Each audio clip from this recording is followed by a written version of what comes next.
नमस्कार दोस्तों। Previous lecture में हमने पढ़ा chapter 1 of class 6 what, where, how and when. तो हमने पिछली क्लास में कुछ टॉपिक क्लियर करे थे, तो आज हम उन्हीं टॉपिक्स को आगे कंटिन्यू करेंगे। जो कुछ टॉपिक छूट गए थे उन्हें हम कंटिन्यू करेंगे आज की क्लास में। तो चलिए शुरू करते हैं आज की class. Names of the land. Two of the word we often use for our country, India and Bharat. The word India come from the Indus called Sindhu in Sanskrit. The Iranians and the Greeks, who came through the northwest about 2500 years ago, were familiar with Indus and called it Hindos or Indus, and the land to the east of the river called India. The name Bharata was used for a group of people who lived in the northwest and who are mentioned in the Rig Veda. The earliest composition in Sanskrit dated to about 3500 years ago. Later it was used for the country. तो जो हमारी country का land का जो नाम है वो कैसे पड़ा, तो जो हम जनरली जो हम दो नाम है वो हम अपनी कंट्री के लिए यूज़ करते हैं, इंडिया और भारत। तो ये नाम कैसे पड़े हमारी कंट्री के? जो वर्ड इंडिया है वो इंडस रिवर से आया है, जिसे संस्कृत में सिंधु कहते हैं। तो जो ईरानियन थे और ग्रीक्स थे, जो नॉर्थ वेस्ट से 2500 ईयर एगो इंडिया की तरफ आए, तो वो फेमिलियर थे इंडस रिवर से, जिसे वो हिंदोस या इंडोस कहा करते थे in their language. And the land to the east of the river called India. तो जो रिवर इंडस है उसके ईस्ट में जो लैंड है उसको उन्होंने इंडिया कहा। और जो भारतास है वो जो ग्रुप ऑफ पीपल्स हैं जो नॉर्थ वेस्ट में रहा करते थे उनके लिए यूज किया जाता था, और जो कि मेंशन कहाँ पर है? ऋग्वेदा में। The earliest composition in Sanskrit, जो ऋग्वेदा है उसकी early composition in Sanskrit around the date 3500 year ago. Later it was use for the country. जो भारत नाम है बाद में वो कंट्री के लिए यूज किया जाने लगा। तो अब हम आगे चलते हैं। Finding out about the past. There are several ways of finding out about the past. One is to search for and read books that were written long ago. These are called manuscript because they were written by the hand. This comes from the Latin word manu, meaning hand. These were usually written on the palm leaf or on the specially prepared bark of the tree known as birch, which grow in the Himalayas. Over the year, many manuscripts were eaten by the insect. Some were destroyed, but many have survived, often preserved in temple and monasteries. These books deal with all kind of subject, religious belief and practices, and the lives of the kings, medicine and the science. Besides, there were epic poem plays. Many of these were written in the Sanskrit. Other were in the Prakrit language used by the ordinary people and Tamil. तो यहाँ पर past को ढूंढने के बहुत सारे sources हैं। तो जो हम सोर्सेस की बात कर रहे थे ये कुछ सोर्सेस हैं जिनसे हमें पास्ट के बारे में पता चलता है। तो उनमें से एक सोर्सेस है मनुस्क्रिप्ट। तो जो हमें पास्ट के बारे में पता चलता है वो कोई बुक है जो बहुत पहले लिखी गई थी, उनको पढ़ के हमें पास्ट के बारे में पता चलता है, और उन बुक्स को मनुस्क्रिप्ट्स कहा जाता है। मनुस्क्रिप्ट्स का मतलब क्या है? जो मनु है वो एक लैटिन वर्ड है जिसका मतलब है hand, and the script is the writing. तो जो राइटिंग हाथ से लिखी गई है, written by the hand, is called manuscript. और ये पाम लीफ पे लिखी जाती है। जो पाम लीफ है वो हमें एक बर्च का जो ट्री है वहां से हमें प्राप्त होता है, जो कि हिमालयास में ग्रो होता है। Over the years many manuscript were eaten by the insect. काफी सालों से जो हमारी मनुस्क्रिप्ट्स थी, कईयों को तो इंसेक्ट्स ने खा लिया और कई सारी समय के साथ डिस्ट्रॉयड हो गई। पर जो मनुस्क्रिप्ट टेम्पल्स में और मोनेस्ट्रीज में प्रिजर्व्ड करके रखी गई थी वो आज भी सरवाइव कर गई। These books deal with all kind of subjects, जैसे कि रिलीजियस बिलीफ एंड प्रैक्टिसेस हो गई उस टाइम के, और the lives of the Kings, medicine and the science. ये सब इनकी ये जो टॉपिक्स हैं, ये जो सब्जेक्ट्स हैं, ये सब उसमें लिखे जाते थे मनुस्क्रिप्ट्स में। जैसे कि किंग अपनी गाथाएं लिखते थे कि उन्होंने कैसे दुश्मन को हराया, कैसे उनका दबदबा था, या जो मेडिसिन हो गई, साइंस हो गया उस समय का, वो सब इस सब में बुक में मनुस्क्रिप्ट्स में लिखा जाता था। Beside there were epics, poems, place, ये सब भी लिखे गए।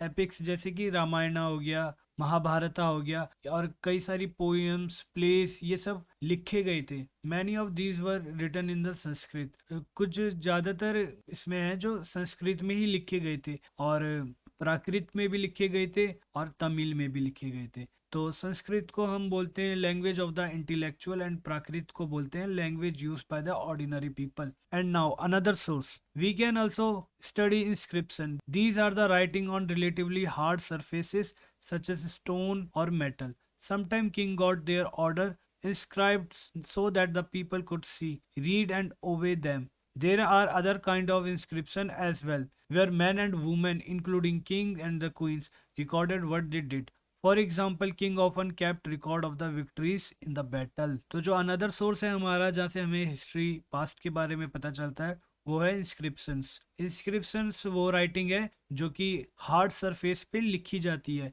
जैसे कि स्टोन और मेटल हो गए. जैसे कि मनुस्क्रिप्ट पे लिखा जाता था ऐसे ही इंस्क्रिप्शंस पे लिखा जाता था. यहाँ पर देखिए जैसे कि ये एक ओल्ड इंस्क्रिप्शन है, इसके बारे में आप पढ़ लीजिएगा, ये लिखा हुआ है इस इंस्क्रिप्शन के बारे में, इन सब के बारे में आप पढ़ सकते हैं. तो ये जो इंस्क्रिप्शन है ये ज्यादातर क्या कंटेन करते थे, ऑर्डर्स ऑफ द किंग्स. और जैसे कि यहाँ पर एग्जांपल दिया है, Kings often kept record of the victories in the battles. अपनी गाथाएं इसमें भी लिखा करते थे वो, और अगर कोई भी उनके आदेश हैं तो वो इस पर लिखा करते थे ताकि पब्लिक उसे रीड कर पाए. और जो इंस्क्रिप्शन हुआ करते थे वो इम्पेरिसेबल थे, यानी कि बहुत जल्दी नष्ट नहीं होते थे. और जैसे कि आप देखते हैं कि हमें बहुत सारे इंस्क्रिप्शन आज भी मिलते हैं. Can you think of the advantages of the writing on the hard surface and what could have been difficulties. तो आप एक बारी खुद से ट्राई करिएगा कि इंस्क्रिप्शन पे लिखने के क्या क्या एडवांटेजेस हो सकते हैं और क्या क्या डिफिकल्टीज हो सकती हैं. ये आप खुद से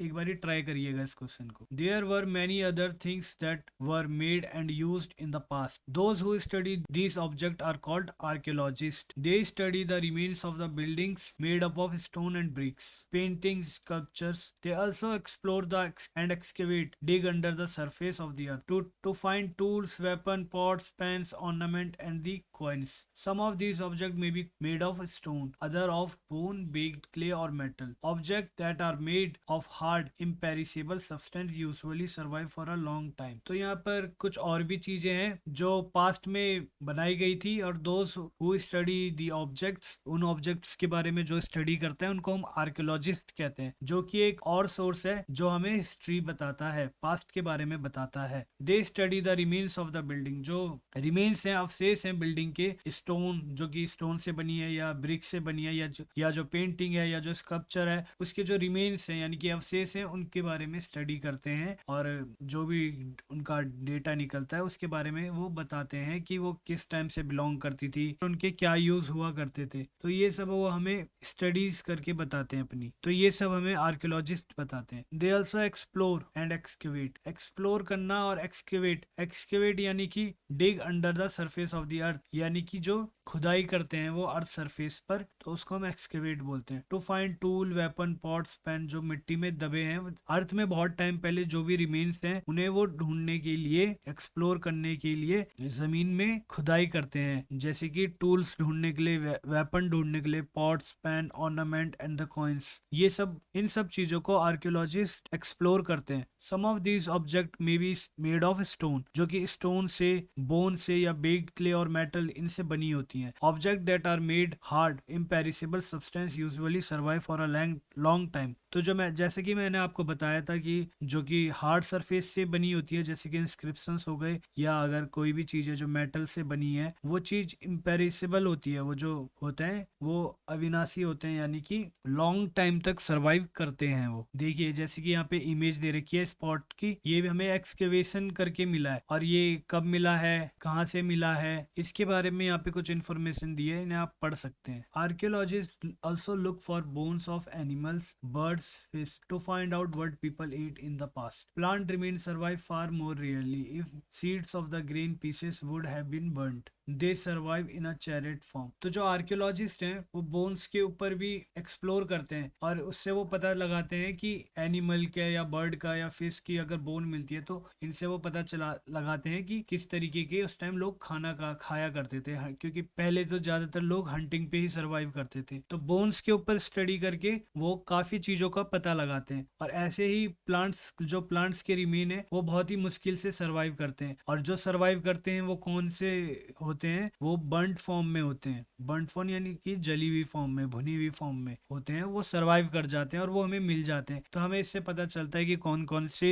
जो प्लांट्स हैं या जो कौन कौन से करियल्स हैं जो उस टाइम पे लोग यूज में लाया करते थे। Historian that is scholar who study the past often use the word sources to refer the information found from the manuscript, inscription and the archaeology. Once sources are found, learning about the past become an adventure as we reconstruct it bit by bit. So historian and the archaeologists are like detective who also use these sources like clue to find out about our past. तो जो historians हैं वो past के बारे में study करते हैं और often use करते हैं word सोर्स मैंने आपको बताया जहाँ से हमें पास्ट की जो इन्फॉर्मेशन है वहाँ वो पता चलती है, वो हमारा सोर्सेस है। जैसे कि उन सोर्सेस के मैंने आपको बारे में बताया, manuscript, inscription and archaeology. Once sources are found, learning about the past become the adventure. अगर एक बार सोर्स के बारे में पता चल जाता है तो पास्ट के बारे में जानना या सीखना एक एडवेंचर बन जाता है उनके लिए। और यहाँ पर आपको एक और चीज बताता हूँ, हिस्टोरियन या स्कॉलर्स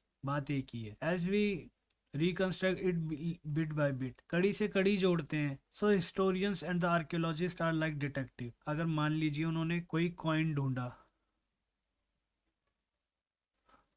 ढूंढा तो वो इस कॉइन के हिसाब से बहुत सारी थ्योरीज बनाएंगे कि ये कॉइन है तो ट्रेड हुआ करता था, या जो पेमेंट है या टैक्स कलेक्ट कैसे हुआ करता था, और जो वेजेस हैं वो वेजेस भी कॉइन्स में दिया करते थे, यानी कि बार्टर सिस्टम का जो है एंड हो चुका था। ऐसे बहुत सारे असम्पशन लगाते हैं वो,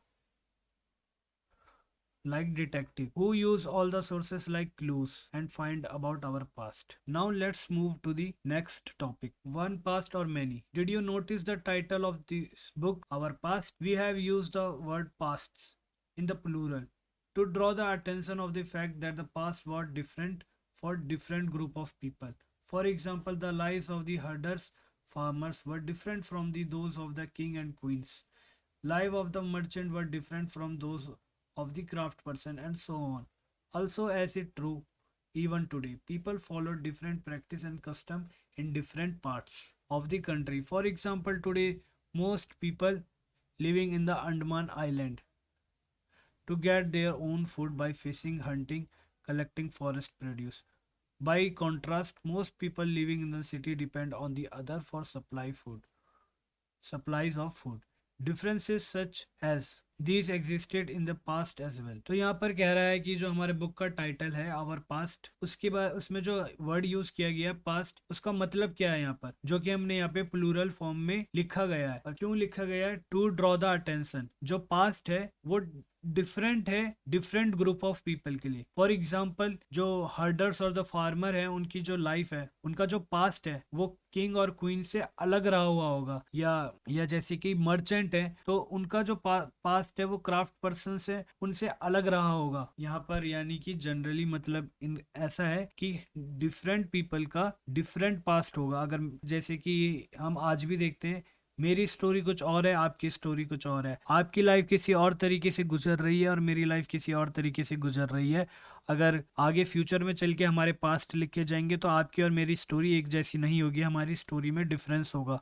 तो यहाँ पर जो हमारी बुक का जो पास्ट करके जो प्लूरल फॉर्म में है वो यहाँ पर शो हो रहा है कि यहाँ पर पास्ट का मतलब डिफरेंट पास्ट है। Okay, now for example today most people living in the Andaman island, जैसे कि आजकल का एग्जांपल दिया है कि जो अंडमान आइलैंड है वहां पर आज भी कुछ ट्राइबल पीपल रहते हैं जो कि अभी भी फॉरेस्ट प्रोड्यूस पर सर्वाइव करते हैं, और उन्हीं के विपरीत जो सिटीज में रहते हैं लोग वो अपने फूड के लिए किसी और पे डिपेंडेंट रहते हैं, जैसे कि फार्मर हो गया या स्टोर्स हो गए, इन पे वो डिपेंड रहते हैं। तो इनकी हिस्ट्री भी डिफरेंट ही है। तो यही चीज आपको बुक में समझाने की कोशिश कर रहा है। Beside there is another kind of differences, we know the great deal about the king and the battles they fought because they were kept records of their victory. Generally, ordinary people such as hunters, fishing folks, gatherers, farmers, or the herder did not keep the record. What they did, while archaeology help us to find out about their lives there is much that remain unknown. तो यहाँ पर बता रहा है कि ये जो differences हैं, किंग और क्वींस हो गए, ये अपने रिकॉर्ड्स रखते थे, ये अपनी विक्ट्रीज के रिकॉर्ड या जो इनकी लाइफ है इनके रिकॉर्ड्स हमें मिलते हैं, क्योंकि ये अपने रिकॉर्ड्स मनुस्क्रिप्ट्स हो गए या इंस्क्रिप्शन हो गए यहाँ पे लिखा करते थे, इसलिए हमें इनके बारे में तो पता चल जाता है। पर ऑर्डिनरी पीपल जैसे कि हंटर हो गए, फिशिंग फॉल्क हो गए, गैदरर्स हो गए, फार्मर्स हो गए या हर्डर्स हो गए, तो इनके बारे में हमें कैसे पता चलता है, इनके बारे में भी कोई लिखता था क्या? तो इनके बारे में हमें जानने में मदद करती है archaeology, by exploring and excavating. What do dates mean? If somebody ask you the date, you will probably mention the day, month and year, 2000 and something. These years are counted from the date generally assigned to the birth of Jesus Christ, founder of Christianity. So 2000 means the 2000 year after the birth of Christ. All the date before the birth of the Christ are counted backward, as usually have the letter BC before Christ added on. In this book we will refer to the dates going back from the present using 2000 at our starting point. तो यहाँ पर आपको समझा रहा है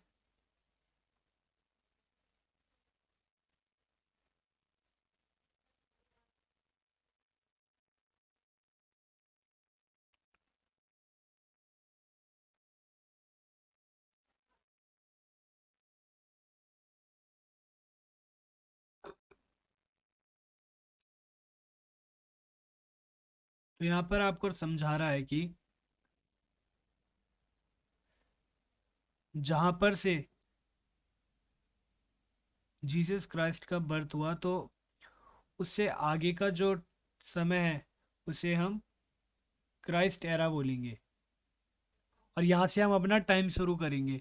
जैसे कि आज 2022 चल रहा है इस टाइम पर, तो इसका मतलब जो क्राइस्ट का जो बर्थ है वहाँ से लेकर अभी तक 2022 साल हो चुके हैं, और बिफोर क्राइस्ट को हम बोलेंगे जो क्राइस्ट से पहले का समय है उसको हम बोलेंगे बिफोर क्राइस्ट एरा या बिफोर क्राइस्ट। इसको हम एडी भी बोलते हैं, एना डोमिनी।